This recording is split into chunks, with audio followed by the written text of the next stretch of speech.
Hello, and we are live here on YouTube. Let me just make sure. Yep, we got beautiful sound, we got beautiful video. Here we are. We being me and my friend, Brandon Estrella. Hi, Brandon. How's it going, everyone? Am I saying your last name right? I've never actually said it out loud. Close enough. But Okay, sorry about you that. gotta use the accent. You gotta be like Estrella. So Yeah, I can't seem to do a show without butchering somebody's name. I don't want that to be like my thing or my trademark thing, but I keep making it my thing. Anyway, hey everybody. We're doing a live stream, a Tuesday bonus live stream for my channel. I'm not making these a regularly scheduled thing, even though I've literally done one, I think, for the last 3 or 4 straight weeks. And I thought it's timely to address current events and my thinking about current events, Brandon's thinking. So, Brandon, you and I are friends. You're down in Arizona. You are a, God, how do I label you? How do you label yourself? Let's start there. I would say that, politically, I consider myself to be a classical liberal, as far as that goes. And during the course of my life, I've had the opportunity to work with a lot of really, really neat agencies. One of them being the Department of Homeland Security. I've worked alongside U.S. Coast Guard, and I've worked along numerous police departments. I come from a police family. Grandfather was a cop. Dad's a cop. He still teaches law enforcement, police, community ethics. And so I've kind of grew up in the police culture, if you will. Right. What they call the blue family. Right. And I notice your flag in the background there with a big prominent blue stripe down the middle of it. Mm-hmm. Yep. Yeah. We're a proud blue family. And one thing I got to touch on real quick about that is I've heard it been called like a gang flag or like a frat boy type thing. But in the law enforcement family, whether you're a police officer, a policeman's son, grandfather, whatever, as long as you pretty much have somebody direct in your family with law enforcement, it's more of like something that I was always told that if something ever happened to my father, his partner would take care of the family, or and vice versa. Mm-hmm. So it's kind of like we're all there for each other in times of need, and pretty much it's like firemen have their thing too. They have the red stripe going down, and the military has a green stripe. And it's not technically against the flag code because it's not the American flag. There's some people that really lose their minds over that, but to me, it always meant when especially when I was growing up, I had policemen over at the house every single birthday, every single their kids' birthdays. We were a very tight knit family, Right. And I think the reason is because as a police officer, you see things that the average person doesn't see, and so it's kind of hard to relate to other people. Exactly. Well, before we see, we already got a comment from somebody out of here. Black Lives Matter. All right. This is not about taking away anything from the fact that Black Lives Matter and that people's lives matter, that human rights are important. I just going to have to put this at the opening here so that we're crystal clear about our intent. I want to see this movement succeed. I want to see equal rights across the boards for minorities. I want to see equal rights for everybody across the boards. That's what I want to see. I have this crazy, insane vision of a world where people get along, where these kind of, where we can have a world where the talk doesn't have to happen, with people of color, that they have to, have this cautionary tale that they have to tell their kids in order to prepare them to go out in the world because of the fact of their skin color, their ethnicity, their nationality, whatever. I want that world. And what I want to see happen is I want to see this movement succeed. I want to see, I don't want to see it sabotaged from within. Yeah. And I think that there are issues and problems that, that I pay attention to. that matter as far as this whole thing goes. And I want to see cops not murdering people in the streets, and that happens. There's no question it happens. So how do we stop that? And that seems to be the big question of the day. And there's lots of raging opinions about this. And some people are very set that the only way to deal with this is to just get rid of all the cops. Mm-hmm. I think more people hop on this defund the police hashtag. Let's just address this stupid thing to start with. Sure. That they think that means reform the police, defund, take their money away and put it into other programs, social, service programs, mental health programs, community, relations programs and service programs, and let's lift people up out of economic, disparity and stuff. Yes, please do those things, but let's also have an honest conversation, not a one full of rhetoric and hyperbole, about who the cops are, what they actually do. Yeah, they actually do engage in too much force against citizens who are innocent of any crime.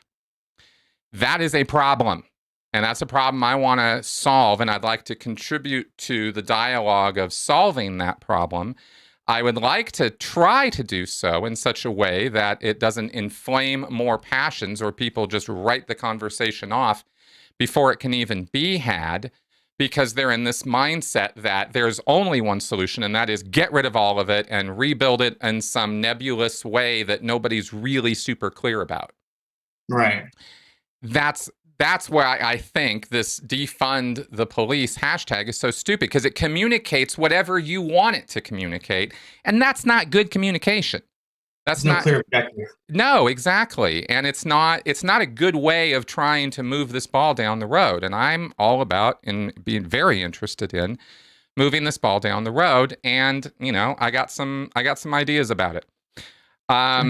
And I wanted to talk to you about it because, as you just said, you've got a background in this that is way more steeped in that culture, and you have more knowledge about it. And in fact, can we even talk about your familial connection with this?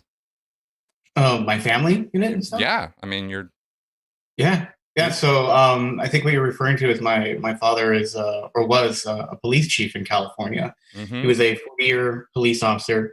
Let me just say something too. I'm a person of color. I'm a minority, and so when stuff like this happens, I'm not immune to it. But I think that I handle it differently because I've had maybe I want to say the advantage of seeing it from another side. When I was young, my dad never told me, hey, make sure that you're not caught at 2 a.m., with a shaved head wearing Dickies, or else a cop might think that you're a gangbanger. Mm-hmm. The only thing that my father ever told me when I was a kid was that if you're out late at night, rolling around in a car with all your friends, be prepared to be stopped. And he's like, and it has nothing to do with the color of your skin, because when they're that far away and behind, they're not looking really, they're just seeing what are these people up to. And he said, and he's like, and I'm coming from a police officer, what am I looking for? Why are these people out joyriding at 3 a.m.? Is this car stolen? Are these people under the influence of alcohol and narcotics? What are they up to? What is there? Are they just joyriding? I don't know. Should I find out? Is this a thing? These are all things that I'm thinking about. So he's like, when you're driving around or you're just walking around, these are things that you have to consider. He's like, I promise you this, as long as you keep your hands on the steering wheel, if you're pulled over, and he's like, you don't make any sudden movements. And as soon as the officer comes over, just say, good evening, officer. Here's your name. Have everything ready to go for you. And I'll tell you about a personal experience I had just recently. And, just be real calm. Don't escalate anything. Just listen to their commands, comply. You'll be fine. And that has happened for me. And I can only say that my anecdotal experience has been one of very, very, very professional treatment. And like a year ago, I was pulled over in my truck late at night coming back from a friend's house with my AR-15 in the right side of the passenger, fully loaded, ready to go. And I had my Glock in my waistband. And it was late at night. It was about like 1:30 in the morning. I got pulled over because my tags were expired. And they expired just like 24 hours ago. So what happened? The officer pulled over. It was a Scottsdale police officer. One officer came to the right, one officer came to the left. They came wide, and I said, "Hey, how you doing, officer?" And he's like, "Good, good." And I said, "Look," and I had my keys in my hand. I had my hands on the steering wheel like this, and I said, "Look, before we go any further," I said, "I feel it's my duty to inform you that I am carrying weapons on me." I said, "But I want to do what makes you feel safe. You're the boss. Here's my keys. Would you like to get me out of the vehicle so you can disarm me?" And he's like, "What do we got?" Whoa. He's like, um, the reason I pulled you over is because your tags are expired. And I said, "Yeah, I just did them today, so they should roll over tomorrow." And he's like, "Okay." And he's like, "What do you do with all this stuff?" And I said, "Well, I'm in the guns, and I came back from a buddy's house. We went shooting, and now I'm just going home."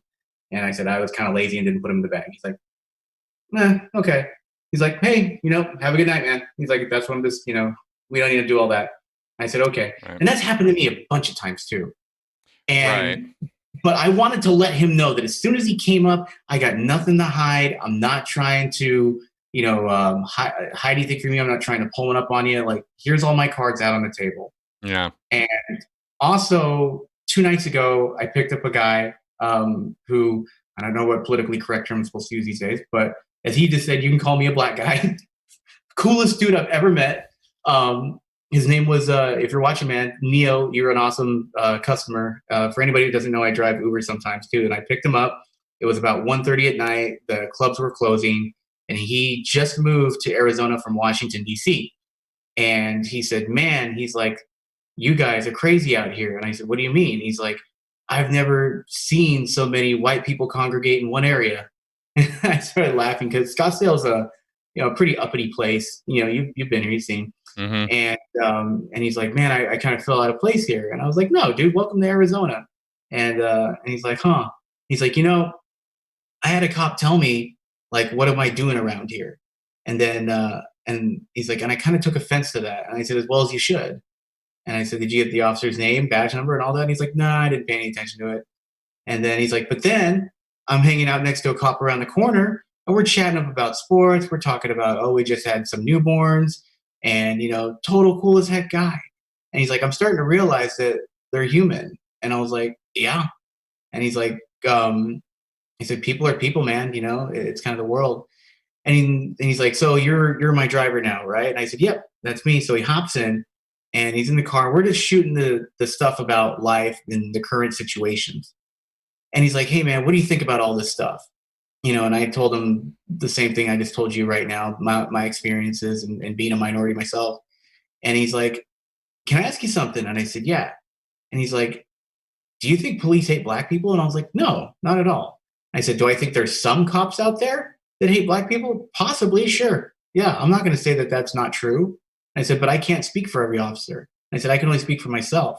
I said, "I don't have a racist bone in my body." I said, I think everyone's pretty much equal, that there's, definitely some people better looking, but, like Donald Trump is a really good looking guy. I'm just kidding. Whoa. No, I'm kidding. Whoa. That was a joke, man. It's a joke. No. Because obviously he's not. But and he said, one thing that I think that, and this was him talking. He's like, "I think we kind of escalated because we feel that we're. Can I curse?" Yeah. Yeah. Sure. He's like, "Because I feel that like we're fucked with a lot." Mm-hmm. He's like, "So when a cop pulls us over, Mm-hmm. instead of being the, oh, good evening, officer type stuff, we're like already, what the fuck do you want now?" Or Right. like what is your issue with us now? And he's like, Yep. "I know that," and this is his words. He's like, "I know that doesn't do black folks any favor." He's like, "We're not helping ourselves when we start, going from 1 to 100 first off." Mm-hmm. And then I told him about the conversation I had when I had the weapons in the car. And he's like, "That's it, huh? That's the ticket." And I said, "Yeah, man, it's all about that conversation, that first initial contact." And I said, "Obviously, we're not talking about the incidents that happen when a cop goes rogue and he just takes somebody's life without even blinking." I said, "That's a totally separate issue." And I said, "But the everyday, if you're getting pulled over or stuff like that, it's really on how you react first." And I said, and it's hard sometimes because sometimes cops come up with an attitude. They have that I have to be in control of the situation, especially if they're nervous. And Yeah. it all depends on what time it is. Do they perceive this person to be a really big threat? So you want to make sure that you can disarm their I'm gonna try to pull my weight around type mentality. That's right. And then he said, yeah, he's like, I can say that I've never been harassed. But also I'm a very nice guy. And he's like, I'm very relaxed. I'm very chill. And he said, but I'll tell you one thing, man. He's like, cops do need better training. And I said, oh, absolutely. I will agree with you 110%. I said, I think it's so very vital to get good training. And so we talked about other things, and then we picked up a couple white guys wearing MAGA hats. And it was like a joke. So two white guys, a black guy and a Mexican in an Uber.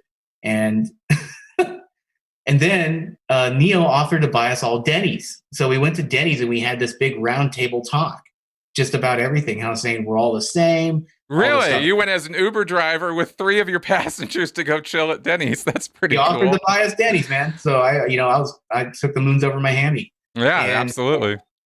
And we all just had this talk, and he was like, man, he's like, I don't care, Trump voter, Obama voter, like black, white, Mexican. He's like, we're all the same. He's like, none of this stuff should matter. He's like, at the end of the day, we all need to share this world. We need to get along in it. And he's like, and the thing that sucks, he's like, I feel that there are a lot of people that are trying to divide us, politicians, media. That's right. And he's like, and that's not cool. And I said, no, I totally agree. That's right. Like, we're all, young guys is here hanging out, having breakfast. And I said, but what's sad is that if we didn't know each other, how we know each other now, I feel that we might judge each other because of the directions we're being pushed. And exactly. Exactly. And I want to start diving into this, because everything you just said is exactly how it should be. We should be able to see each other as human beings first, and labels second, and all of that, but it tends to go the other way around. And in fact, we use these labels to dehumanize, and this is aided and abetted by a media that is way more interested in clicks and ad revenue, which generates from outrage, than it is from telling the truth or being, nuanced, or at all giving more in-depth look at what's going on. It's always a slant. It's always a, some kind of curve. And we've got endless numbers of words for this. Now, that's just one aspect of the problem. Media is just, more people acting in this big pot of people who are, that we call our society. And all of us have biases, and we got to deal with those. How we're seeing the world, how we're seeing each other, how we're interacting with one another, And I think that, the common denominator that we see, well, the two things I see in the difficulties and troubles with the police as an institution, because we're going to focus this talk on that. There's a lot to be said about tolerance, compassion, understanding, this kind of thing. I've preached these things for a long time. Tolerance doesn't mean agreement, doesn't mean even implicit silent agreement. It means you're able to live along with, coexist with another individual despite those differences. Exactly. And that's what that's a skill we all have to learn to do better. But police, was focusing on them, have a very specific role in society. And clearly, there has been so many abuses over so many years that have been caught on video that have outraged so many people that it's beyond a PR problem. There is clearly a problem with these people and the way that they are conducting themselves and doing their jobs. And I'm, kind of like, I'm pretty upset about it, because it's causing, so much societal unrest and difficulties right now in a time when we've already got enough bullshit to deal with a narcissist in chief in charge and a global pandemic, like as though we didn't have enough problems. Now we've got this problem that has been festering and boiling for decades, maybe the last century, in having to deal with this. And now it's come to a head, and now we have an opportunity, a real opportunity to do something about it. And my problems with what's been going on have been that the conversation hasn't been about how to actually effectively deal with it so much as it's been about tear it all down, deconstruct it, defund it, make it go away, and somehow it will all just magically solve. And yeah, so like Yeah, let's just burn down the whole house to change the drapes. Exactly. And it's just not right, because the fact of the matter is that, if you had, that's not even a good analogy. Let me just go right for the, go right to the jugular here, which is that we have an institution of people who are individuals who have chosen through whatever reason to take a job that has a very high potential threat level connected with it. Any day of the week that you go on the job as a police officer, you could be facing violence toward you in just the regular course of your affairs. You can also have to deal with mental health issues, children, domestic abuse, traffic problems. I mean, every single problem of society is basically dumped on cops as the initial point of triage, at least, as to what to do about it. We call 911, we call the cops mostly before we call, anybody else. Right. So they're called upon by us. We've done this to them. We have put them in this position where they're the ones who have to deal with all of our garbage. And then blame them when they don't do it right. Fair enough that we should blame them when they escalate it beyond all comprehension and do horrible, awful things to us. Absolutely. That should be called out and should be criticized and should be corrected. And so what I want to talk about right now is not the outrage of it. We are all outraged about this. It's, what do we do about it? What should we be supporting here? And I don't want to support demilitarized zones in our cities. I don't want to support this idea that this is the free 6 blocks of the city where there's no cops or something. Yeah, frankly, that scares the hell out of me. I'm not a physically imposing person, and my wife sure as hell isn't. And, we rely on this part of this structure of society to, the police, to be there to help keep order, enforce the law, and keep us safe. And if they're not, going to be the institution that's going to do it, well, we're going to have to put something there that is. So why not just fix what's there instead? We've already got a bunch of people there. We've got a bunch of money there. We've got a bunch of resources. Let's utilize that and let's fix it. And in order to fix it, we've got to get into the details about their training, because what I see over and over and over again in what you were describing and what I see in the news reports, and it's not framed this way. And so everybody's going to, think I'm some people are going to think I'm nuts for saying this, but it's framed under the heading of racism. That's the problem. And that is a problem, but it ain't the problem. If you want to talk, if you got rid of racism, if every single cop could pass a test, get an injection, have a brain transplant, somehow no longer be racist, you will still see excessive force. You will still see cops do stupid things. You will still see them react emotionally. You will still see them react incompetently. And you will still see them kill people inadvertently or vertently, because they are not trained. They are incompetent. That is a huge problem. If we had the level of incompetence with airplane pilots that we have with police, we would not be flying anymore. We'd be, until the airplane pilots were all fixed, we're all trained, and we're all competent at their job. And by the way, airplane pilots do one thing. They have one function that they do: fly an airplane. They don't have to deal with a whole lot of people. They don't have to worry. There's one thing they're doing. It's one exact technical skill set. And it takes twice as long to make an airplane pilot as it does to make a cop. Well, yeah. I mean, training-wise.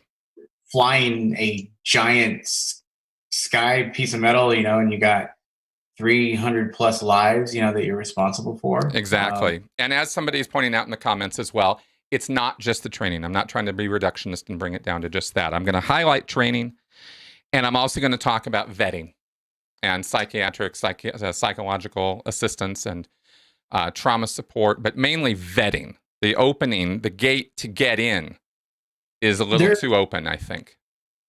I'm gonna push back on that a little bit because this was Yeah, a no, go conversation. ahead. Let's do it. Okay. I was talking to my father about it, and especially the stuff that I went through, man. Mm-hmm. And when you are going through the hiring process, just filling out what you have, it's a background packet, and Yep. it's like about the size of a book. And so everything in your life from, did you steal a candy bar when you were 8 years old? And I'm being a little extreme on it, but you dump everything. How many times have you smoked marijuana? Was it 335 or was it four? How many times did you inhale? Have you ever bought alcohol for a minor? Have you ever sold alcohol to a minor? Have you ever stayed in a area that could be considered loitering or trespassing? Have you ever, and those are just the small things. Well, as Uh, far as disclosing a criminal background, I'm sure they do a great job. Absolutely. But And, how good of a job do they they, do at how good of a job do they do at finding out about your anger management issues? so then you go through multiple oral interviews, and there's usually about six oral interviews, depending on the department. Most departments, six. And you go there and you sit in front of all the administrators, the sergeants, the lieutenants, commanders, whoever's doing all of them. And they'll sit there and they'll run you through questions and they'll ask you a bunch of stuff because they want to see how you react. And some of the questions, well, a lot of the questions they ask you are made to get kind of a rise out of you because they want to see how you can handle, things that you may not like. I can remember when my dad was going through that, he would tell me about it. And he said that, like a couple of the questions that he just didn't understand why he was being asked them. But the chief wanted to see, like, hey, I want to make sure that if I put you in this position, that you're going to be able to take this stuff. And then, after that, you're like, okay, we'll give you a call. And so you're going to be waiting for a couple years sometimes on this thing while they go through because they're going to go through your neighbors. They're going to go down the street and talk to the guy who's never talked to you before. Have you ever seen him smoke a cigarette, come down, throw it at the ground? Did he seem upset to you? Let's go check the neighbors behind your house. Did he ever blast Eminem at 4 a.m. while screaming? Who Mm-hmm. knows? All these things they want to dig into your life, and as you said, like for good reason. And so I'm not saying that every single department in the United States works like this, but the Well, majority of that's the thing. See, that's one of the problems is yeah, sure, you're you gonna can have like your little Hobuck Sheriff's Department out in the middle of like I don't know, what was that thing that Steven Seagal did? It was like Parish County or something like that. yeah, was that down in Louisiana or something? Yeah, Yeah, so I don't know. I would probably be safe to say that their hiring process is not like that. But a right. lot of the huge metropolitan agencies, where you have like maybe 20,000 officers or something. Right. Well, Uh, let me run down a few things for you here because the unstandardness of it. There are no federal regulations on this right now. it's up to every department, yeah. Yeah. And every department is we're talking local, city, county, state police. So you have multiple levels of this. Police training is not standardized. There are no standard rules for any part of it. Everybody gets to sort of roll in their own program. You want to know something interesting, real quick? Yeah. So California has the strongest, the most challenging and demanding post-standard training, Mm-hmm. which is police officer standard training. And if you go to California and you get PCA 32, Reserve Academy, or post training, then you can lateral over to, like, say, Arizona and be fine, Mm-hmm. but not vice versa. If I was, say, Maricopa County Sheriff's, I can't take my credentials and lateral over, with my standards here in Arizona. I have to now go redo everything through California's post standards. Sure. So Californians are the strictest and most challenging police standards in the country. Cool. But they also have the biggest problems too. So there's kind of I don't something know to think about biggest problems. Minnesota keeps coming across my radar as a place where people just keep getting killed by cops for no real good reason. I've never really heard about them until now. Oh Or no, what was it? Philando Castile was in Minnesota. Was in like right. There that. was a woman who was killed, who was a yoga instructor 3 years ago, I think it was, who called the That's right. cops for something. She got killed by Minnesota police. No, these guys are the Minnesota nice attitude out there. I mean, something's in what they're doing out there. But the my problem with training is not even that LA or California is getting it right. I don't think any of them are. I think the standards across the boards are off, way, way off. So I did some looking at this and kind of reinforced what I was thinking. Okay, so it's not standardized, not even always a public activity. There's private police academies. Mm-hmm. Average time, 6 months. Airplane pilots train 1,500 hours to do one specific thing and do it perfectly. Police are trained to do about 20 different things, and all of them not so great. I mean, I even have had conversations where I believe it was you who told me that, there are police who don't even know what kind of gun they're using. I would imagine that a pilot would know what kind of plane he's flying. I would imagine a police officer should have the ability to, field strip that any weapon he's using in the dark, because it might just be necessary for their job at some point, Now, that's just one stupid little example of a standard that is much higher than what anybody's even imagining right now as far as what police should be being put through. I don't think 6 months is anything remotely close to what it would take in order to put somebody through their paces in such a way as to get them prepared mentally, emotionally, and physically for the job that they are expected to do. And this is where I agree with the whole reform thing, where we need to split up some of these functions, and yet we still are going to be relying on police as that point of immediate triage. So they better have some understanding of, for example, what does a mental health problem look like?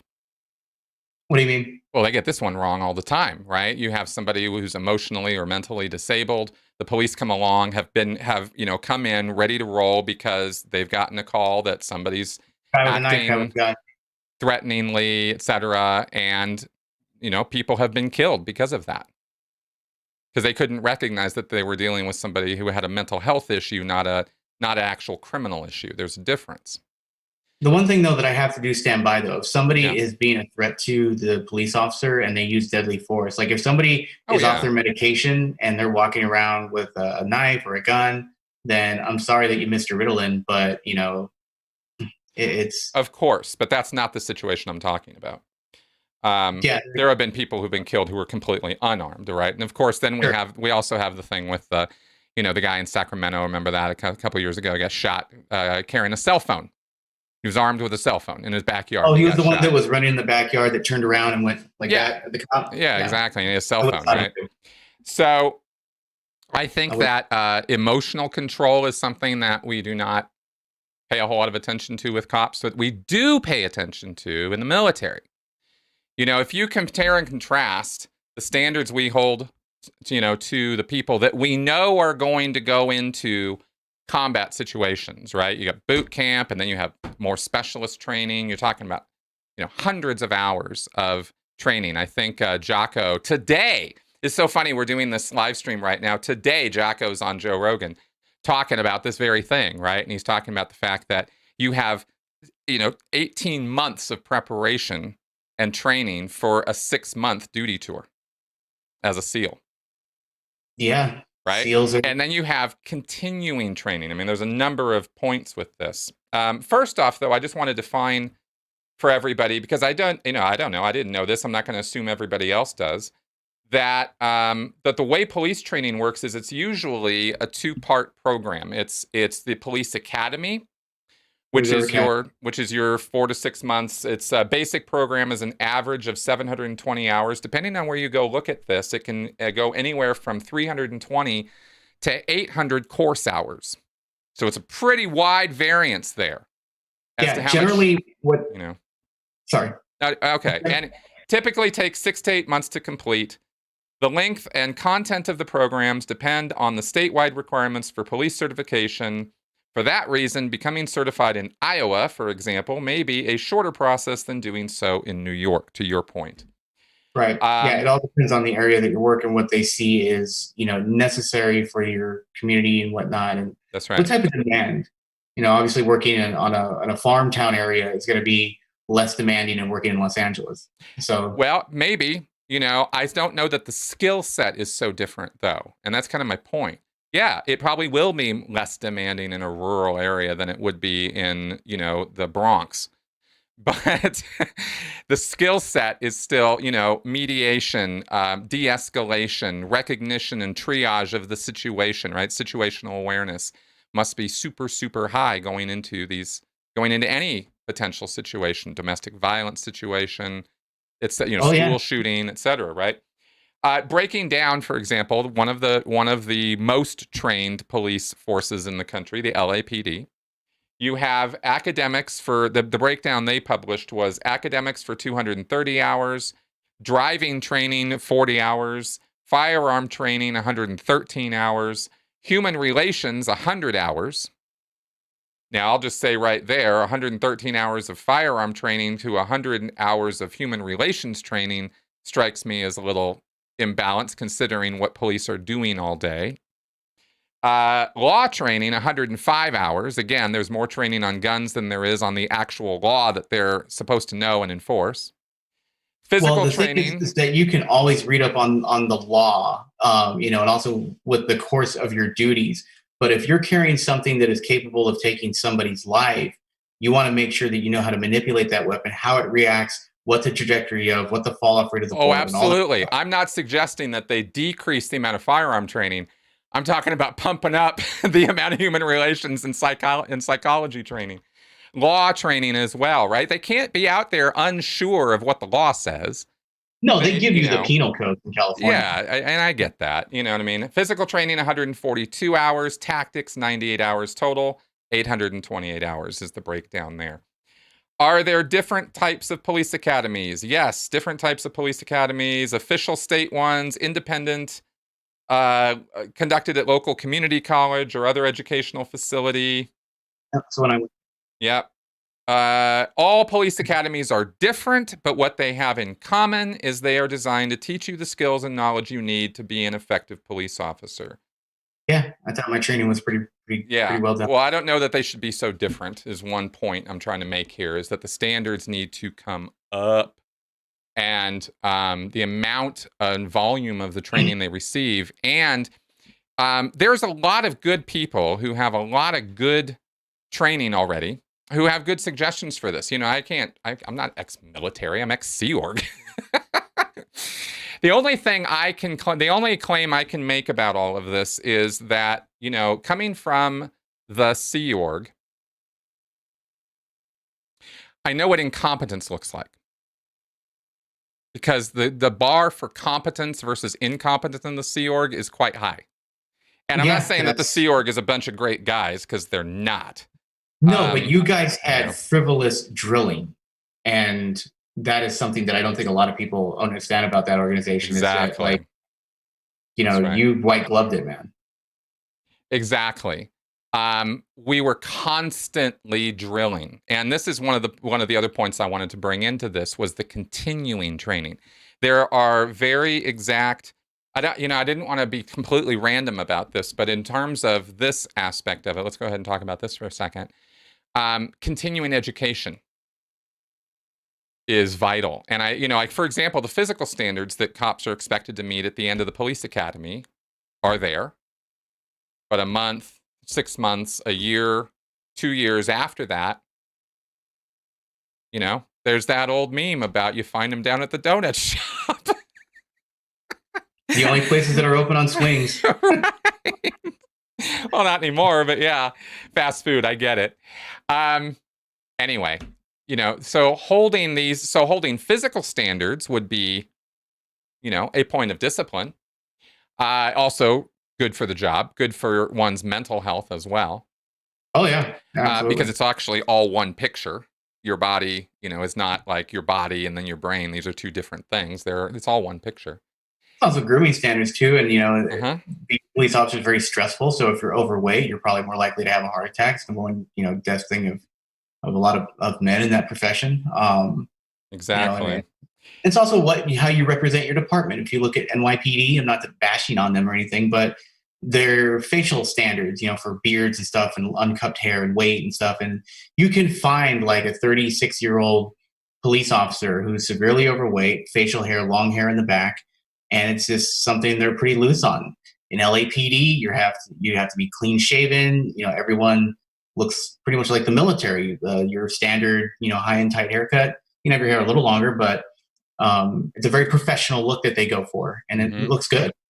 Uniforms always pressed. Yeah, fair enough. And I just want their mental state to match that. I think that's where we're not putting the attention or putting enough attention. I mean, there's a number of places that attention needs to go, but the psychological state of the police, right? Everybody's different. So every one of these guys is going to react differently to, say, a shooting incident or an escalated situation. Some can deal with that, go right back to work. Others, they shoot somebody, they should never be on the job again. They're just not going to be able to deal with it well. But you have to assess that for that individual. How do you do that, right? And especially when within the community of police, we still have this kind of tough guy bro culture. I know this to be true, right? Because I've interacted with cops and social workers and police and psychologists who've worked with the police. My experience with this is through at suicide prevention workshops, as well as interacting with you and others who have had police or military background. And there's this attitude that you just have to be tough. You got to tough it out, right? That you can't go see a psych. They're just going to mess with your head, and you don't need any of that, and this kind of thing. And that still exists. That's another little problem in that community. I've never seen that type of stuff reinforced in the departments that I've worked with. It was always very, very important. Mental health was something that you really need to take care of.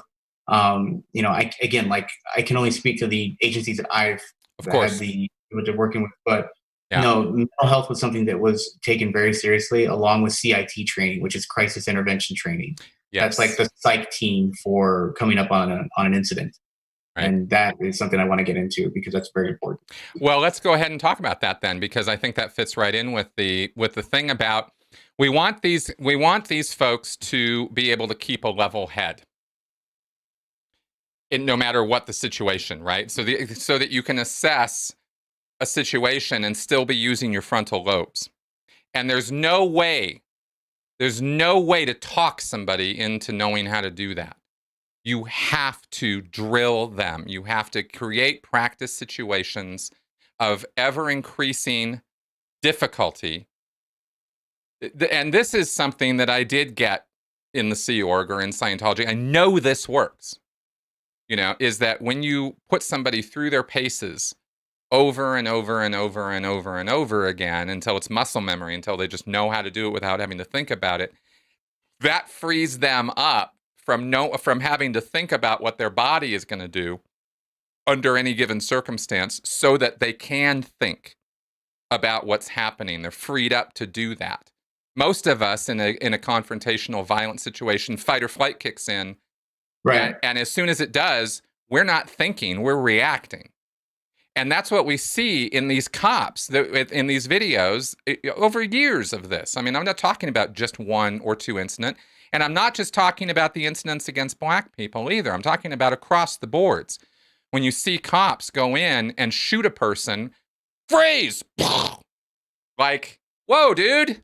The guy didn't even have time to hear you, much less react, and you're already killing him. That happened at that Walmart with the guy with the wiffle bat?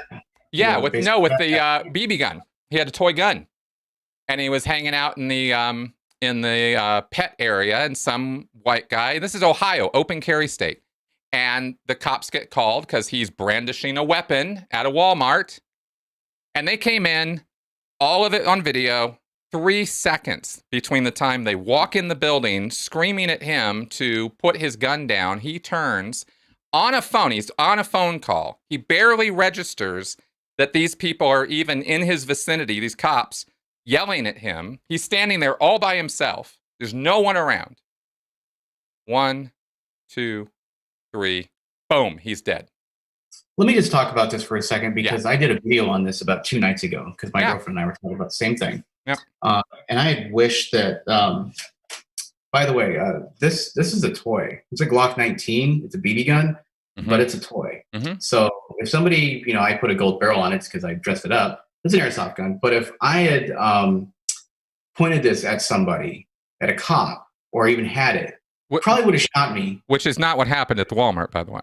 I know, but I'm just saying. But like, there's guns out there that are toys, and one thing that comes to mind is Tamir Rice, because this is brought up like every 5 seconds. In that, but we'll just stick to the Walmart one. So, when you have an open carry state, it doesn't mean that you can walk around with it in your hands. Open carry means that you have to have it holstered, and regardless of what color you are, there's no privilege here. It's having the gun in your hand versus in a safe position, slung over your back, slung over your body. If those protesters out there were the Corona protesters, the second they pick that thing up, they're getting burned down too, you know? So it becomes a question of how much freedom in guns, I feel, do we let people get away with? Or do we hold police accountable in saying that you have this much time to identify, is that a BB gun or is that a real gun? Which is why most toy guns these days have orange tips on them. However, and I know the guy you're talking, his name was Crawford something. He had what looked to me like a 308 Scar Heavy. I thought it was a real gun just looking at the picture of it. I did not know that it was a BB gun until later on it came out that it was a BB gun. Mm-hmm. I was like, well, I thought that guy was going to shoot at the Walmart when I first saw the picture. And he was walking around with it in one hand. It was out of the box, you know. I watched every minute of the video. I definitely remember that. Yeah. So I look at that and I'm like, okay, there's two ways to look at this. If this was a real gun and this guy did start shooting at people, then they'd be like, why didn't you stop him? If you shoot him before, you know, then they'd be like, oh, you killed, you know, an innocent man with a BB gun. I think it was a very unfortunate situation. Do I feel that the police reacted maybe a little too hastily, that they could have taken cover, try to talk him down, something like that? You know, man. Their job is not to walk into a place and kill somebody who isn't doing anything wrong. You can't have a weapon like that. I'm sorry. If that happens, there has to be accountability. Somebody lost their life, dude. You can't have. You can't just write that off. I guess we gotta disagree to agree. Well, what I'm going to say is that I think a solution to this is to work on, at the very least, the very least we can do is train these people better so that they do not react to situations in an irrational way. And the Walmart situation was an irrational reaction. It was an irrational reaction that this guy called the police in the first place, saying what he said because he lied. There was no accountability on his part, even though that is a crime. And the police came in, and without giving adequate time, without assessing the situation first, they went in and they killed the guy. I mean, I watched it on video. It's not like there was, you know, this was I didn't see what happened before. I saw the same video you did. Yeah, so we're not necessarily arguing about what happened. What I'm trying to make the point of is that I believe, and I might be wrong, I'm certainly willing to be wrong. No, so am I, yeah. But we can't really know. Yeah, I wasn't one way there. or the other if it would have prevented that situation. But I do believe that if we have people who can maintain a level, objective head in the face of that kind of situation, and that's what we need, because those are the situations we are asking these people to put themselves in, that we need them to be level-headed about it. I don't think that's too much to ask when we're talking about matters of life and death. This isn't, you know, we're not talking about differing opinions. We're talking about the lives of people. You know, I would not be okay under any circumstances with somebody inadvertently shooting my wife. Sorry, no biggie, right? No, of course not. No, well, no, that guy in the Walmart was somebody's son, somebody's husband, somebody's, you know what I mean? Like that translates into real world like consequences. And we can't have that going on. We need them to do better. And but also, I don't know that it's just a matter of racism. I think it's a matter of competence. Also, I mean, I don't want to fully put this on the cop, but like, I would never do something like that. I would never say, hey, during an age of where there's mass shooting after mass shooting, especially at Walmart or any sort of big box stores, why is it a good idea for me to pick up something that looks like a Scar H and walk around with it in my hand after you just turn on the news and you hear about a mass shooting? And this was right after a mass shooting. I would never do that. I would never be that stupid, especially since I know that people are on edge, not just cops, but people in general. Maybe so, but that argument doesn't really hold water given the fact that we're in a nation of 330 million people, and they are not all on the same page with the current news cycle. There are people who are completely unaware of what's going on in the world around them, and they shouldn't have to be in order to avoid doing quote-unquote stupid things like walking around in a Walmart with an item that Walmart sells and talking on a phone. The guy was literally doing nothing hostile, nothing threatening, but that's not what the police were told. And then they come in with this report and guns blazing. I mean, there's no other way to describe what happened. They did not go in there and de-escalate. They did not go in there and even try to talk to the guy. And he was not threatening in any way. He was literally standing there talking on his phone. The weapon in his hand, though. Yeah, at his side, pointed down at the ground. And it wasn't even a weapon. It was, like we said, it was a toy. So that didn't have to be the outcome. It didn't look like a toy to me.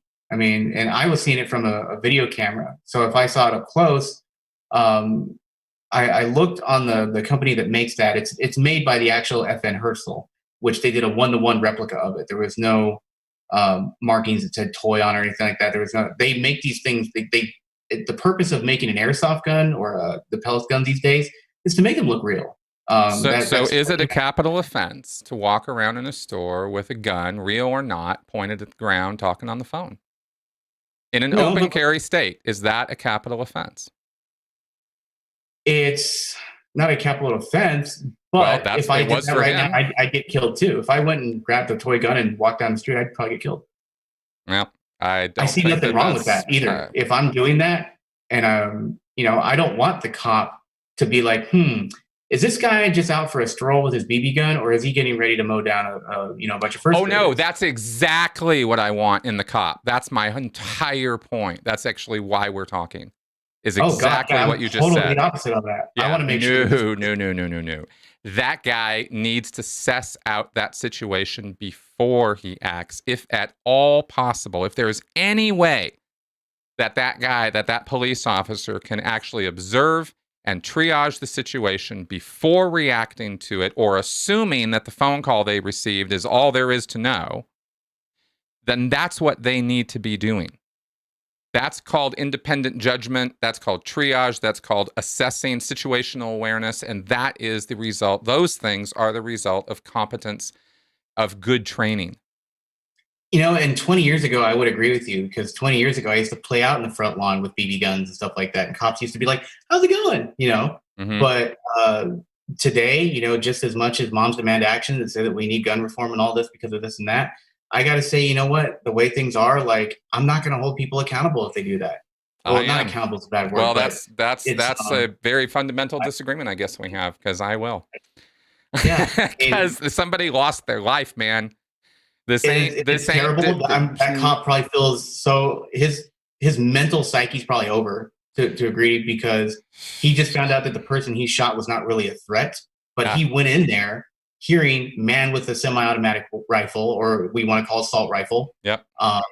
So all this stuff is going through his head, probably like, oh my God, I wonder how much rounds he has in that mag. Does he have a full mag? Does he have any extra mags on him?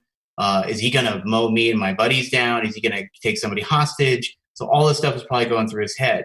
He shows up, he sees this freaking, like $3,000 assault rifle, which it mimicked. And he's just like, oh my God, look at this thing. And this guy's like nonchalantly. So had I been the officer on the scene, would I have shot as quickly as they did? I don't know. Well, I hope you wouldn't have. Because somebody who could have gone in there with a more level head wouldn't have murdered somebody. And that's what the cop did. He murdered somebody. I would have looked at how many people did I just save? You know, Except it's they didn't just, save anybody from anything because this was an innocent man talking on his phone. and And that's by the way, there was also a woman who had a heart attack because of what happened. In fact, because ironically, the woman who, when the guy called in the report, the woman who was a grandmother with her two kids or two grandkids, I believe, and she was the one who the guy who called in the call said was the person who was having the gun pointed at her. She had nothing. She was never aware of any problem whatsoever. She wasn't the one who made the call. She had no problem with this guy. She was never even aware that there was a situation at all. She was there with her two kids. Cops come screaming in, boom, boom, boom. She goes, ah! Literally has a heart attack and dies. So 2 people dead, right? Because some asshole doesn't understand what the word brandishing means, can't himself look, but he's just a regular fucking idiot. So fine, whatever. But the cop who comes in there and can't suss that out and decides he has to just shoot this guy and kill him for not doing anything wrong, no way is that going to be, no, that's wrong. gotta disagree to disagree, I guess. Yeah, fair enough. I get it. Fair enough. Because I wanted to point out also that in terms of police hiring practices and issues, according to the Associated Press, this was a report also. I was looking at reports prior to this whole blow up with George Floyd. I was looking at stuff 2 years ago, 3 years ago about police and training because I didn't want it to be skewed with current perceptions and biases because everybody right now hates all the cops and it's just you can't get an objective report on this out of mainstream media right now. But can I say something? Yeah, go ahead. Sorry. Just so everyone knows, and I think this goes without saying, every human being in their right mind believes that those cops that were involved in George Floyd deserve to be hung out to dry. Oh, Every yeah. cop I talked to, there was no disagreement on that. Yeah, you know, they need to get all charged for murder. You know, or second degree, whatever. Yeah, I don't think there's a whole lot of controversy about that. I have not seen one person in or outside of the police or the military or anywhere defending the guys who killed George Floyd at all. I can't look at that video. No, I had a hard time watching it, but I did actually watch the whole thing. But yeah, it's rough. It's rough watching that. It's rough hearing about it. It's rough having anything to do with that. The fact of the matter is that guy should never have been a cop in the first place. You can go back in his record. You can see why. He's got multiple incidents of this. But there also is this training factor. But I'm not even going to give that guy a pass on that. He was the FTO. Yeah. That's unbelievable. Yeah. Because and that, by the way, just getting back to the lineup so everybody gets what the lineup is. Police Academy, and then field training, and that's under the tutelage, apprenticeship, internship, whatever you want to call it, of a field training officer. Sorry, let me jot that down real quick for people that don't know. So an FTO is a field training officer. After you go through a level 1 academy, you're hopefully going to get hired on with a department, and then with such time they will assign you as a probationary officer to a field training officer. Every department's different, but usually within those 1 to 2 years, they can just fire you for no reason if they feel that you're not meeting the demands of a probationary trainee. So, but after that, you ride along with your FTO, which is usually a senior, 2-striper, sometimes a sergeant, whatever. And they will grade you on your performance in the field as you're going out and making your rounds, roll call, your whatever. And so that is what the FTO does, is he's training the new blood for the street, so to speak. Yep. And that's who Derek Chauvin was. He was a field training officer, and those officers on the scene were learning from him. They were receiving his tutelage. And my dad was just like, that is insane. That's insane that officer is an FTO. And I said, why do you think he was allowed to be an FTO? Why do you think that with all those complaints against him, he was still allowed a position of training people? Mm-hmm. And he's like, you know what? I have no idea. He wouldn't have made it one day in my department with that many. He's like, I've kicked out officers for just having a pullover for a DUI. And, exactly. And those kind of, the lack of uniform standards of that kind across the boards are how we get officers like Chauvin as field training officers. Again, we've already highlighted the fact that Minnesota seems to have a real problem with this. And it's officers like that getting a pass, bro culture, whatever it is. I could make up 20 reasons why that guy could still be a cop. Whatever the reasons are, had there been uniform standards across the boards that we could all agree are good standards, like, X number of complaints, X number of incidents, X number of, whatever, you're out. And not only are you out, you're out across the boards. You're not going to be a cop anymore. It's not like you can go, crash a pilot airplane, crash a plane. Okay, some people die, you live, some other people live, and then you're just going to get a free pass to go, fly people around again. No, you're not doing that anymore. You know what I mean? It's like this business of transferitis that cops have, where they get to go from one place to another. I don't think that's a good idea. There have been whole cop shows based on that. I've seen this whole airline thing get used a lot lately. Oh, I haven't. I was just using it myself. Oh, no, you're not the first person to use it. A lot of people bring up the Oh, yeah, stuff. from Chris Rock. That's actually, no, I got it from Chris Rock. He had a great quote about that. Okay, that's where it came from. That's where it came from, yeah.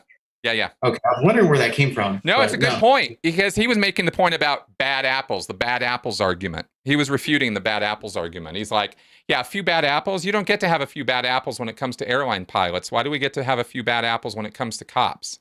This isn't a job that you get to have a few bad apples in. They have to be on all the time. They have to do their job right every time. Well, it's an impossible standard, but right now we don't hold them to any standard. So that's a little bit of a problem, I think there's some confusion where the bad apples things come from. And it's when they push back and say that all cops are bad. And they'll say, like, no, it's just some bad apples, because that's like saying that, I don't know, every Uber driver is bad. I don't know how many Uber drivers there are in the world, but yeah, one Uber driver kidnapped and murdered a girl, but we're not all murderers, and it's like, you're going to have that one guy highlighted, and you're going to have his name dragged through the mud, rightfully so. And he's going to be the one that's celebrated and, pulled around and shown, oh, this guy did this and that. But you're not going to hear about, like the other millions of Uber drivers who get people home safe every night after, a drink at the bar. You're just going to talk about them. So, like, I'll defend it to the day I die. Yeah, there's definitely bad cops out there. Especially when we, understand that cops are people. But for me to say that, it's a whole, tree and what do they say? Like, oh, the roots are rotten and all this stuff. And I'm like, no, because I've grown up my whole life around cops. And I know that every cop that I've known, except for one, has been just a stand-up good dude or girl or whatever. Of course. It's not, and that's the thing. And let's talk about this for a second. It's not their morality that I have a problem with. It's their competence. I really want to stress this. It's not about being a good guy or a good girl. It's not about having the right intentions. It's not about wanting to do a good job. It's about the fact that you have to do a good job. You don't get to not do a good job as a cop. That's all. That's the point I'm trying to make. It is an impossible standard. I get it, but it sets the bar high enough that it weeds out the bad apples. It weeds out the people who really aren't there because they're good people. It weeds out the people who don't know what they're doing, who can't control themselves in high risk emotional situations, who can't keep a level head, who can't even get trained to keep a level head.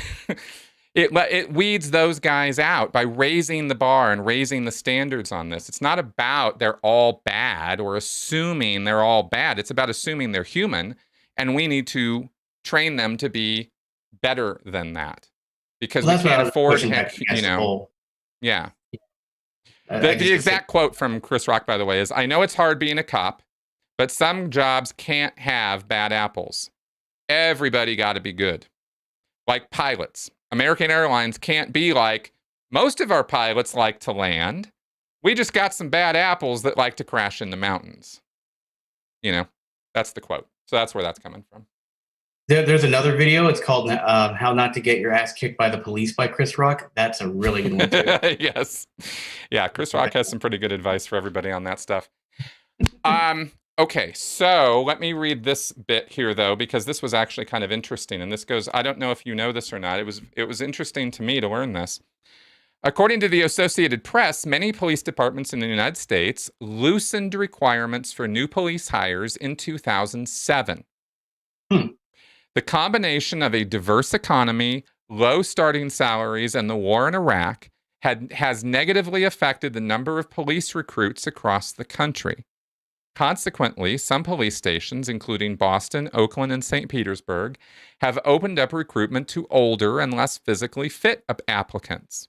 Some departments are even hiring people who have used illegal drugs in the distant past. However, the restriction barring convicted felons remains intact. The same thing happened in New York in 2000, when the number of police applicants plummeted to 2,000 that year from 31,000 in 1996. But instead of increasing the age limit, the department lowered it from 22 years old to 21 years old. It also waived the requirement of 2 years of college. Nevertheless, as of 2007, the department was short 3,000 officers. So this has been I only bring that up because it's not, we tend to focus on only the here and now. What's happening now, what just happened, that's the cause of all the problems. And if you step it back a bit, you see, actually, no, we've been having problems with lowering requirements of police officers going back to 2007 and in New York to the year 2000. I think a lot of those requirements that they lowered, though, were kind of just like, I don't know, maybe, I don't really think that they changed on what type of person you got into your department. Yeah, I mean, I think waiving a 2-year college requirement could have changed things quite a bit on that. So you found a guy with money who was able to get a FAFSA? Yeah, 2 years of college is more an indication of academic discipline than it is money. I mean, 2 years of community college would serve the purpose. It's not like that's a huge money outlay. It's just, it shows that you have the capability of passing higher learning and education. It means you can learn things. We want that. I could care less if somebody has a really shiny piece of paper. I want to know, like, how long have you been with your job? Have you shown up? I will hire you based on your job performance, not how many little plaques you can throw at me. Well, if you can't learn, you're not somebody who should be a police officer, because that means you're not going to be willing to listen to other people or deal with them as equals. There's going to be all kinds of consequences to that. Yeah, I don't think college is an important thing when it comes to looking at somebody's ability to become reliable, dependable, and a hard worker. I think it just shows that you were interested in, getting something, and I've talked to a lot of people who are amazing employees that are just nothing but good things to say about them. Haven't spent a day in their life in higher education. It wasn't for them. It was not something they wanted to pursue. They didn't have the money or whatever. College is not for everyone. And today more people are going to trade schools anyways. The amount of millennials that are going to college is less and less because they can't afford it. But with that, also the marijuana thing, my dad and I disagree on marijuana. I'm very liberal when it comes to marijuana. Mm-hmm. My dad's very conservative when it comes to marijuana. And I said, would you not hire a police officer if he had marijuana in his background? And he said, no, I wouldn't. And I said, why is that? And he said, because your job is to enforce the law. And he said, if you cannot abide by it, why should I hire you to think that you're going to enforce it? And I was like, well, you got me there. And I said, at the same time, we're all young once. I think because somebody took a puff of a joint doesn't define who they are for the rest of their life. Well, I would agree with that. And he was just like, no, you're right. And he said, but if I have 3 applicants and 2 out of 3 have clean jackets, they've never smoked marijuana before. They're good workers, whatever, clean credit and all that stuff. I'm going to take those versus the guy who smoked a roach when he was 15. And I said, really? I said, you could have an amazing police officer. What if these other guys just didn't get caught? I said, that's another thing you have to think about too. And I said, it's all about, it's not what you know, it's what you can prove. And, because there's been some stuff like that too, where, they just didn't get caught. There was an officer that worked in a police department in California. I'm not going to out him, but he was a gang member and he did all kinds of stuff, sold drugs, used them, never got caught though. So he slipped through the cracks and he got right in there because he had good education. He had his bachelor's, and he just never got caught for any of the scandalous stuff he did. He made Right. sergeant. So Well, here's the thing. The drug issue is actually such a widely contested and difficult topic all by itself that I'm going to handily park it right over here. Because I got all kinds of things to talk about with the war on drugs and the various shades of right and wrong connected with that, which do not serve my point here at all in terms of this conversation. Okay, prior drug history really means almost nothing to me. I worked almost exclusively in high pressure situations with people who had some pretty extensive drug histories in the Sea Org, and everybody's different on that. Again, it's, we have to contextualize every single individual. And that's what I want a vetting process for. And I want a vetting process that's not just a criminal background check and a check of your academics. I want a vetting process that checks right now and continues to check throughout your career on a regular basis. Jocko says 1/5 of their time should be spent on continuing training. I think that's a very good ratio.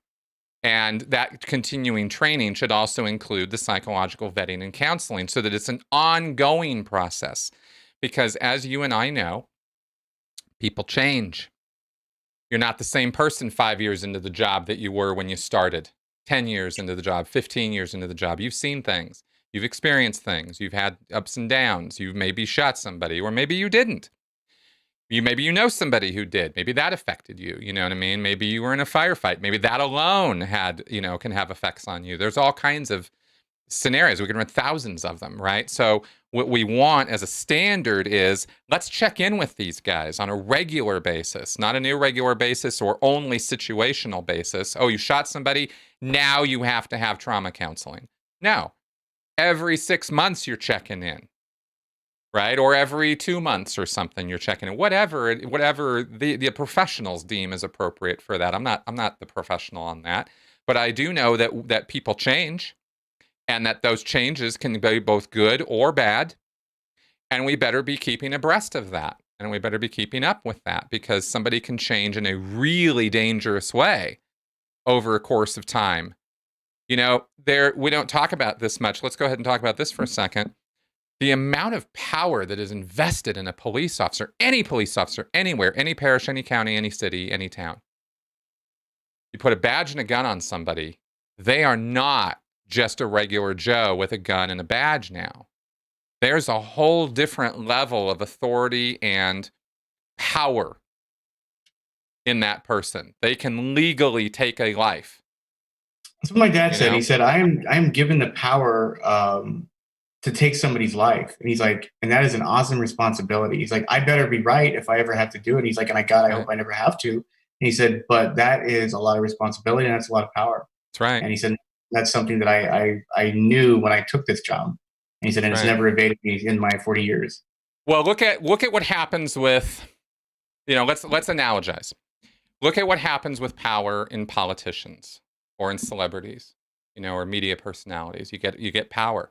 It is power. Right. You can influence, and you can influence people's thinking.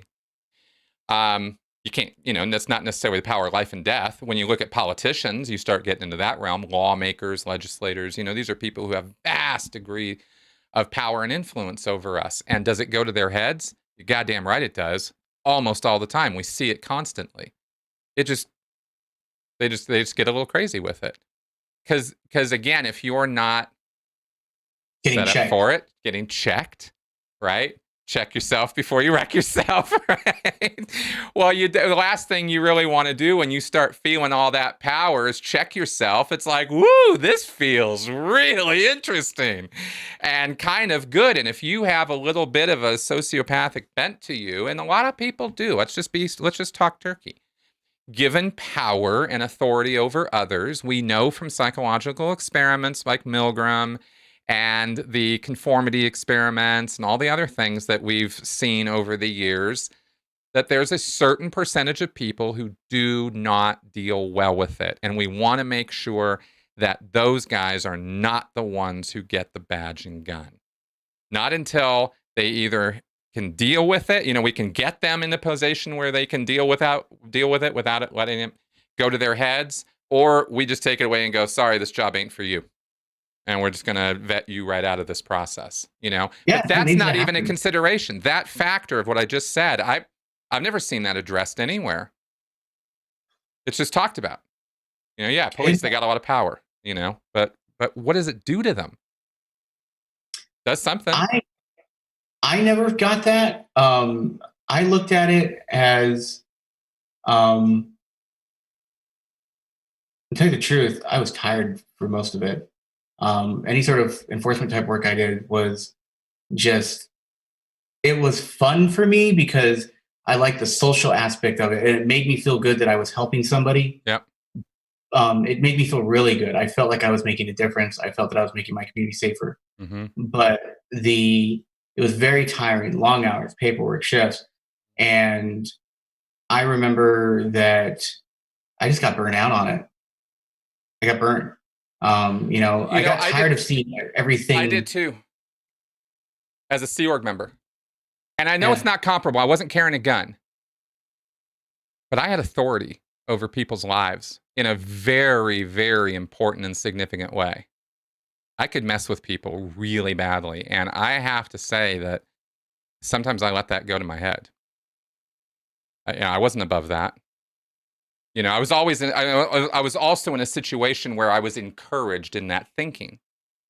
And I want to ask you about that from a behind the scenes perspective, from what you'd have lived and experienced, because I know it does get exhausting. It's tiring because sometimes you feel the weight of that responsibility and you're like, oh my God, what am I doing?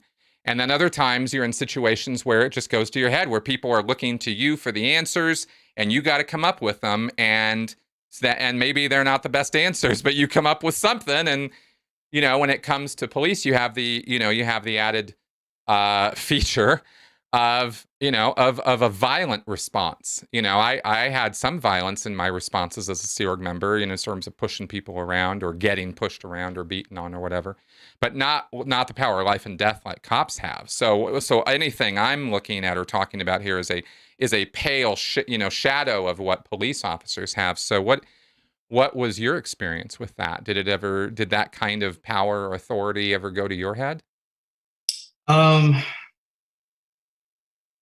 Not really. I mean, for me, Well, what was exhausting? You said it was exhausting. Just the long hours, man. Just the staying up late and then trying to have a life after that. Because I was on swings, and then I was working graveyards.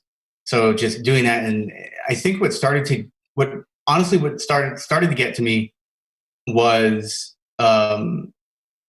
working with them was the negativity that I saw every day, and getting constantly cussed at, spit on, people throwing shit at you, people flipping you off, and telling you're gonna, I'm gonna kill you and kill your family, kill your girlfriend, all that stuff.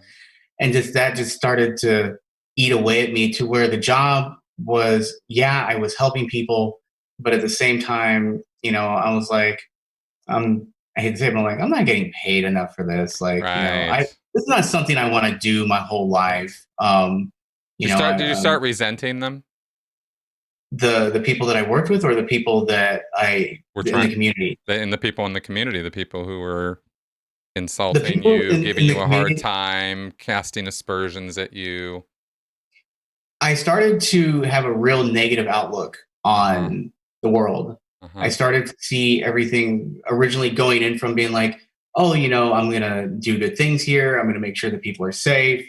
This is a special new program. This is going to be fun, because we were in charge of maintaining a downtown sector in California. And I was like, this is really cool. It's an experimental program. Let's see if this works. And so that allure kind of lost itself, because then I started just dealing with this real negative and just mean streak, the worst people of society, and just day in and day out. Wears on you, huh? It did. And I remember just coming home, and I used to be excited to go to work. And I remember the day that this happened to me. there was one day that I woke up and I said, I don't want to go in. I don't want to go. And I dreaded driving. It was the longest drive ever.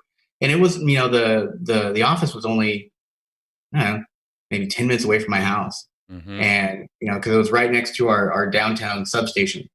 And so I just remember getting there and just slowly moving. Like, I got more tired the more I got closer to the building. Right. And yeah, and then as soon as I started my shift, did my paperwork, rolled out, and I was like, I don't want to be here. I want to go home. Right. And then that night I ended up dealing with a fight. Some guy was wailing on his girlfriend, and then I stopped him, and then the girlfriend attacked me and said, "Oh, leave him alone."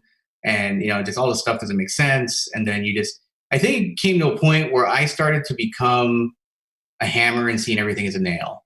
And bingo. That's when I was like, I'm done. Right. And but when what if you couldn't be done? You got kids to support, you got a house payment to make, you can't. This is it. This is your life. Yeah, I was very fortunate. Yeah, because you were able to get out of that.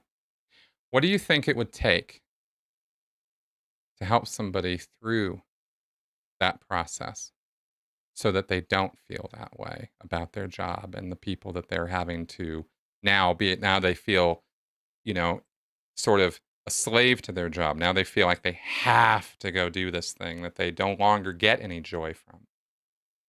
You know what I mean? I can think that I can see where he's coming from.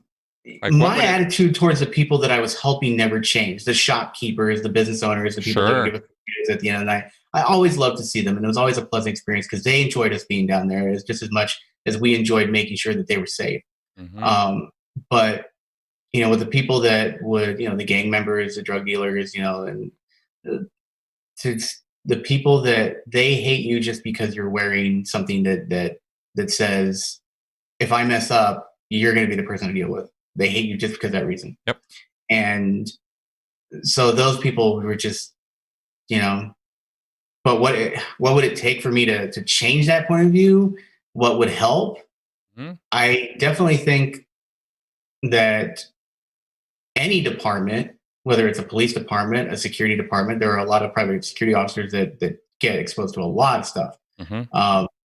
And especially since now with lower budgets in cities, they're being hired kind of like as replacement police officers, which was similar to the program that I work with. And they need to have a lot more backup as far as psychiatric. If you're having a bad day, don't let that day turn into a day where it causes you to make a mistake that could change the course of your life. There's no shame in saying that, hey, I'm depressed, or hey, I have anxiety, or hey, you know what? I'm feeling really angry right now. That's right. And I talked to my partner about it one time. I said, dude, this stuff is weighing on me. I said, kind of over it, to tell you the truth. And he was like, no, man, it ain't for everyone. Yep. And you were able to get out. Mm-hmm. But if that was a career path, if that was the job, and that was it, that's what you got. And you got to keep going. And you're not getting any help. You're not getting any support. Maybe you're going to start self-medicating, right? You're going to go to, there's so many different ways to deal with this. But what are the tropes? What are the stereotypes? Well, they're based in truth. What do people do? They go drink. They go do, they go get on too many drugs. They start taking opiates. They start taking this, that to cope with the stress and the situation. And now every day starts becoming difficult, torturous, So we need to, this is where the support structures I'm talking about for these people come into play, because what you're talking about right now is dead, honest, straight. That's how it is for these guys. Who could possibly go and face, let's face it, the low life scum of the earth of our society that the cops are expected to deal with, as well as the vast majority of wonderful people that cops interact with, but are trained and feel like they have to treat all of them as potential enemies. I remember when I was a kid, I went on a ride along one time with a cop, and we went around. This was probably about 30 years ago. I was really young. I was like 8 years old. And I remember it was a world to me. And we went around, and the shopkeepers would wave hi. You'd go in, you'd get a little free cup of coffee and stuff like Yeah. that. And, Yeah. and but I could tell that he was burnt. He was real burnt. I could tell that he enjoyed being a police officer. Hmm. But he just looked like, man, like, I'm tired, and this guy was probably in his late 50s. And he was just like, I just want to go home, hug my kids, go to bed. And I think there needs to be a time in anybody's life, but especially police officers, where they need to look at, is this job still for them? Are they doing it because they have no choice? Right. Or are they doing it because they still enjoy the job? That's something my father told me too. And he said, the day that I don't like what I do, I'm in the wrong profession. Yep. And he said that he's like, I enjoy my job 80% of the time.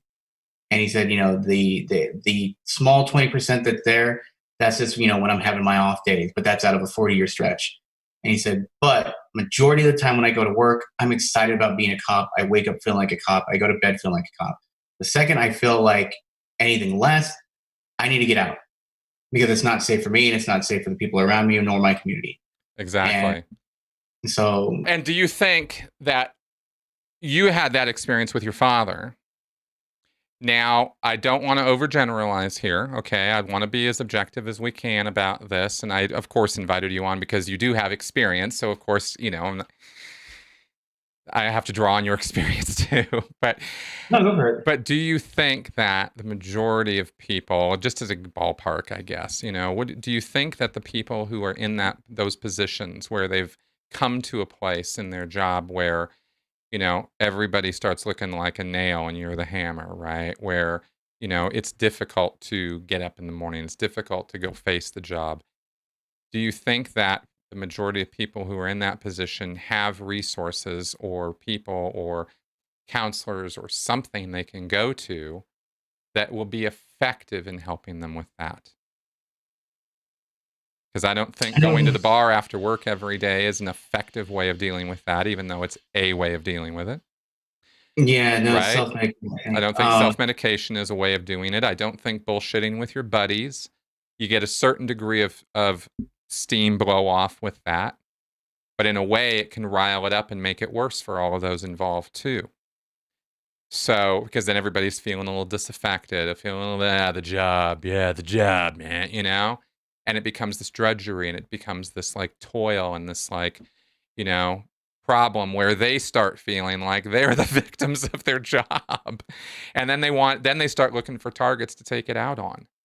I mean, there's no way that doesn't happen. Oh, I'm sure it does. Again, I've never seen it. I've never seen it personally, and I can only go off my personal experience. Well, fair enough. But we have certainly seen, we might call the results of some of that in some of these videos. And it's being labeled as racism, and maybe there's a racist component in some of them. But I refuse to believe that racism is the fundamental problem of our police forces. I think this burnout we're talking about is a much bigger cause of problems. Yeah, that's just from the physical and mental exhaustion you get out of just, like you said, seeing the worst people of our society and only dealing with them. And the few moments, because if you're a police officer, you are called to do something, and it's usually because somebody's not acting appropriately.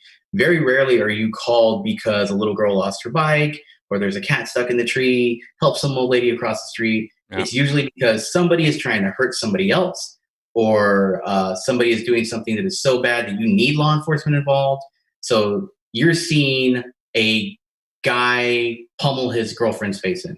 You're seeing a mom put her baby in the microwave. You're seeing, just things day in and day out that I don't think a lot of people really understand what type of mental toll. It's, I guess you can, relate it to the people that have been deployed overseas, with the military. Right. They come back and they have a lot of, I'm not saying that, they're wrong for feeling this way, but they have a lot of like psychiatric issues for seeing stuff like that. Not everyone can just be like, and my point. And I think this stuff gets overlooked and they're just like, oh, you're just supposed to take that. And not everyone can do that. So if you see a cop being like maybe a little depressed or a little angry, maybe he's not mad at you because you're black. Maybe for the last 30 years, he's tired of people throwing piss in his face, saying he wants to kill him, people slashing his tires. Who knows what he's been through? But like you said, everything is just not racism. I refuse to believe that. It's just people. Racism is a huge problem in this country. Don't get me wrong. I'm not, when I say stuff like that, it's not like I'm just like brushing it under the carpet. It doesn't exist. It's not a problem. No, I don't want to get your house fired. Yeah, that's not what we're talking about, right? But and to say I heard that. Yeah, to say it's the fundamental thing, and if we solve that, we'll solve everything. No, no. We need to solve it. We need to figure this out. And one of the ways we can figure this out is dealing with human beings as humans.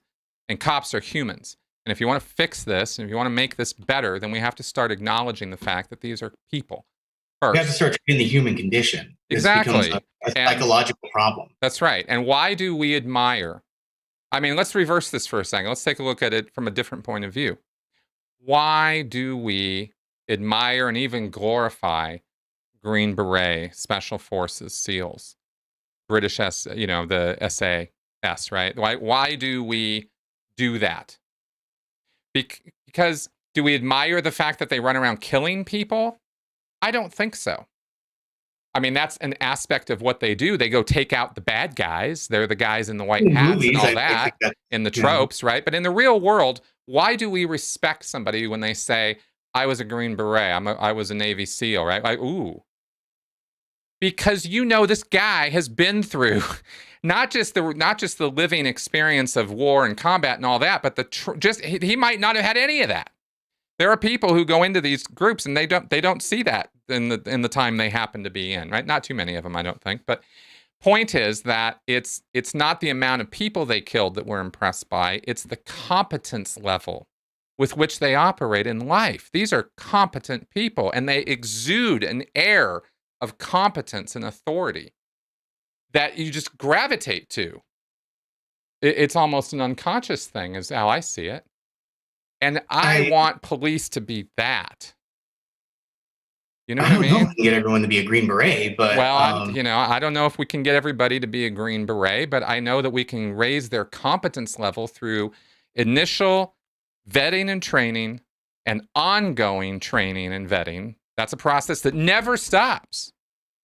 And they're constantly working on themselves, because if there's a difference between police and those branches of the military, those specialist units in the military, it is a difference of training and competence. Oh yeah, I know one department that only has to qualify every 6 months with their service weapon. Every 6 months.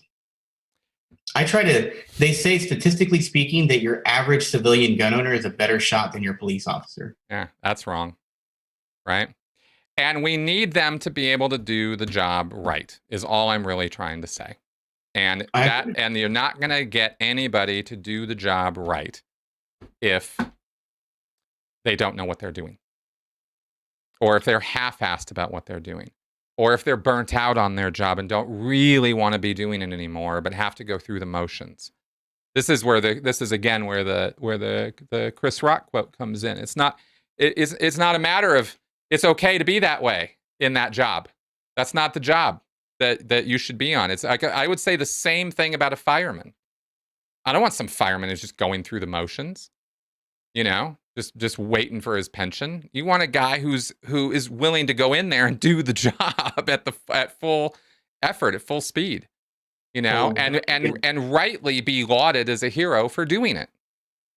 If they do it right, if they do it competently, but right now we got this country way off on this direction on this, and we gotta bring this back around, because people are so fed up with the incompetence and the nonsense that these guys get up to, the power abuses and the violence and the disregard for the laws that they're supposed to enforce, that it happens enough times. It's happened enough, and it's been thrown in our face enough that we now have an opportunity to actually do something about it, and need to do something about it. So that's why talks like this are important, I think. No, I think it's good. I think these conversations need to happen. And like I said, that conversation I had with those gentlemen in my Uber, that was pretty entertaining. And we talked about this stuff especially. Mm-hmm. And I learned a lot from how he saw things. And I think he learned a lot on how I see things. And, I think that in today's society, like I've always said, we've forgotten how to agree to disagree with each other. That's one aspect. But the other thing is that we've lost the art of having civil conversation. We feel that everyone is attacking us on a personal level. Mm-hmm. And it's like, no, I'm not attacking you. I may not agree with your idea, but I respect you as a person. And, but it's like right now, two of my friends are feuding because one's, um, like Trump's cool, and the other one's like, no, he's Hitler. And I'm like, you guys have been friends for 50. You guys have been friends for like 20 years. Like, just make up. Right. You're not going to agree on it. That's fine. That's right. But find commonality where you can. Exactly. Well, you and I are still friends because we did figure out how to do that. Yeah. Like, of course you're not going to agree with everything I say, and neither am I going to agree with anything that you say, but we can still have a civil debate, a good conversation. And I learned a lot of things that I didn't know today. So, and it's, as did I. I was happy to have you on here to talk about this stuff. We're going to move toward wrapping up, I think, just because of the time. But I appreciate you coming on here and agreeing to disagree with me about this stuff. I get it. Yeah. And like I said, I could be wrong on some of this stuff. If I am, I'll say it. I'm not about standing my ground for something if I'm going to get proved wrong on. But no, I enjoy these. Awesome. All right. Well, thank you very much, folks, for coming around and watching. And thank you very much, Brandon, for taking part in this. And for all your comments, I was sort of tracking with them for the most part during the course of this. I get the insults. Thank you very much for me. That's awesome. You didn't have to tune into this. So bye-bye. So that all being said, thank you very much for your support out there, guys, and for coming and listening to us gabber about this. And I will see you tomorrow night with my beautiful wife right here for our call-in show where we give you guys the opportunity to call in and talk to us and speak your piece. So I hope to see you guys then. And let's go ahead and wrap it up. Be safe, everyone. Thank you. Yes. Wear your mask.